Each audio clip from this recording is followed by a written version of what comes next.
క్రీస్తు కృపలో నాకు అత్యంత ప్రియులైన నా సహోదర సహోదరీలకు క్రీస్తు పేరిట శుభములు తెలియజేస్తున్నాను.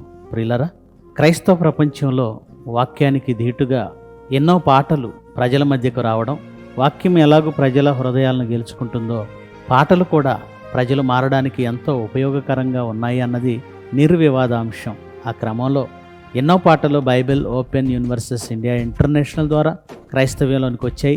మరి ఎంతోమంది ఔత్సాహికులైన దేవుని పిల్లలు క్రొత్త పాటలు, మంచి పాటలు రాస్తున్నారు. ఆ క్రమంలో నా ప్రియమైన తమ్ముడు సహోదరుడు ఇస్సాక్ పాటను రచించగా, మరి సహోదరుడు సత్య నిర్మాణంలో జేబీఆర్సీ క్రీస్తు సంఘం తాళ్ళూరు వారి ఆధ్వర్యంలో నిర్మించబడుతున్న మొట్టమొదటి ఆత్మీయ గీతం ఇది. మరి తాళ్ళూరు సంఘం జేబీఆర్సీ మంచి ఆసక్తి కలిగిన పిల్లలు. మరి తమ్ముడు సత్య కూడా దేవుని యందు, దేవుని కార్యములందు ఆసక్తి. సహోదరుడు ఇస్సాకు మంచి పాటను రాసి మంచి ట్యూన్ అందించాడు. ఆ పాట నేను విన్నాను. ఆత్మరూపంలో మోసం చేస్తున్న అపవాది నీ యొద్దకే దిగి వచ్చి ఉన్నాడు తెలుసా.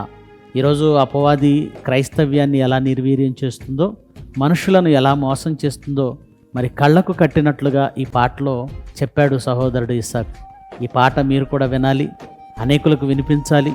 మరి ఆత్మీయ మేలులతో పాటు పాఠాన్ని నేర్చుకోవాలని మనస్ఫూర్తిగా కోరుకుంటూ తమ్ముడు ఇస్సాక్కి మరియు తమ్ముడు సత్యాకి, అలాగే జేబీఆర్సీ తాళ్ళూరు వారందరికీ నా అభినందనలు తెలియజేస్తూ ఉన్నాను. Thank you so much.